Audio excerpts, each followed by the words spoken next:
afternoon, everybody. Today's history topic will be about the recent passing of Mello and Priscilla Jenness and a remembrance I have of them, plus a few other history items. Thank you. Hi, this is Stephen Bourne with the Rye Civic League. It's almost spring, and I am in the town gazebo. I bet you didn't know we had a town gazebo. Every one of your votes counts. The town election earlier in the month, the budget committee was a tie. Richard Ferber won on a coin flip over Elsie DeBella. You should have all the results. They're posted and linked in the Civic News. The Rye Library is open after being closed for the radon mitigation. Really encouraging people to get tested and checked for radon. DPW Rucker met with the select board to explain the different options for the Washington Road TAP grant, what's going on. There's a link to that presentation. You can listen to the video. After over 4 years, the master plan complete rewrite was accepted. There was only 4 members of the public there at the hearing. The plan now moves to the master plan implementation committee. There's a lot of open positions to be appointed, alternates. Please look at your Civic news for those. It links to the town list. The Conservation Commission, they recommended one of their current chair, a past chair, another member to be appointed. The select board chose not to do that, similar to last year.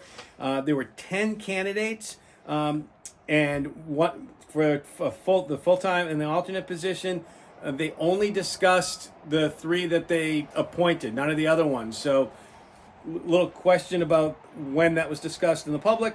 Select board approved, the potholes, be less potholes in Rye. They went with a sole source with Pike. Pike is a much bigger firm. They have additional resources that allowed to do some of the prep work, and that was actually the gating factor, the DPW resources to prepare the roads for that. So the paving budget was increased, and we hope we'll see more miles of paving done. They will scan all the roads and set the criteria based on which ones need. That's the process they use to figure out which roads get done. So don't call the DPW director to complain, because he'll follow the scanning.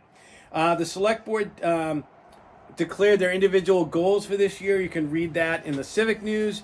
At the March 24th meeting, residents recommended that the Parsons Creek watershed work also include the PFOAs. Remember from last time, the foam and the Berries Brook and Bailey Brook can confirm to have high PFOAs.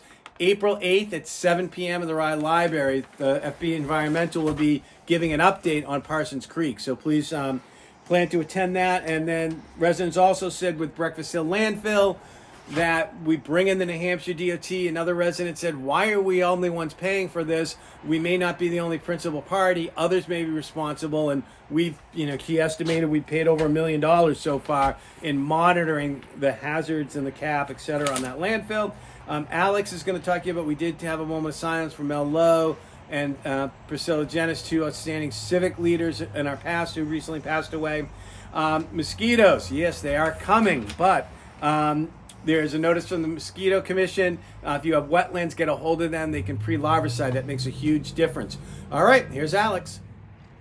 So today, just a few history items. The most important thing is remembering Mel and Priscilla, which I'll get to in just a minute. The Civic News is going to post a list of all of the sites where we have done history topics starting in November 2021. And we're looking for our viewers to send in suggestions of other topics, other sites. So if you could take a look at that, you'll find it in the Civic News as a link. Thank you. Second thing is, I've mentioned this before, but we got several anniversaries coming up next year. I'll try to get some things in Stroll about it and also in the June newsletter. But the most important thing today is to talk about the recent passing of Mel Lowe and Priscilla Jenness, 2 stalwart civic leaders of Rye. First, we'll talk about Mel. Mel and Jean Lowe moved to Rye from Lexington, Mass. In the early 1960s. Mel was a master gardener, and soon his huge garden on Washington Road showed off his green thumb. When Rye had its farmers market earlier in this century, Mel was one of the vendors along with Herbie Drake, another great gardener. Mel was active in town grassroots movements and town government throughout his life in Rye. In the 1970s, he joined with Francis Hallway and others to initiate the creation of the new transfer station recycling center on Grove Road, which the town voted to approve later in the decade.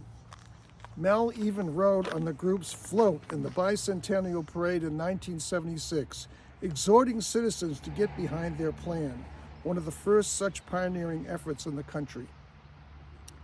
Mel was also a leader in the successful grassroots effort to save Parsons Field and Woods for public land. That's about 50 acres. He was the president of the nonprofit Parsons Park Corporation in 1977, which raised the down payment of $50,000 for the land from Esther Parsons. The corporation sold the land to the town in 1978 and 79, and in 1981 the corporation dissolved. In town government, Mel was a strong leader on both the select board in the 90s and on the planning board earlier in this century. He was also a leader in affordable housing through his work on the Parsonage Apartments in Rye Center and the White Cedar units on Airport Drive. Priscilla Volkman Jenness was a Rye native and was married to the late building inspector Bill Jenness. Her mother, Vivian Volkman, used to work at the Seaview House Hotel, which was closed and dismantled in 1918, located where St. Teresa's Church and the Rye Beach Community Hall is today. Priscilla was an artist and for many years taught art at Portsmouth High School.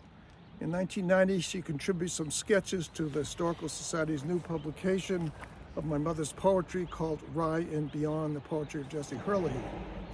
Priscilla was elected to the select board early in this century and served for a good part of the first 2 decades, where her graciousness was always appreciated. One of her lasting legacies to town government was her effort to infuse Rye history in the annual town reports with her deep knowledge and many images. Priscilla's knowledge of Rye history was always a benefit to select board deliberations. She was certainly one of Rye's public historians.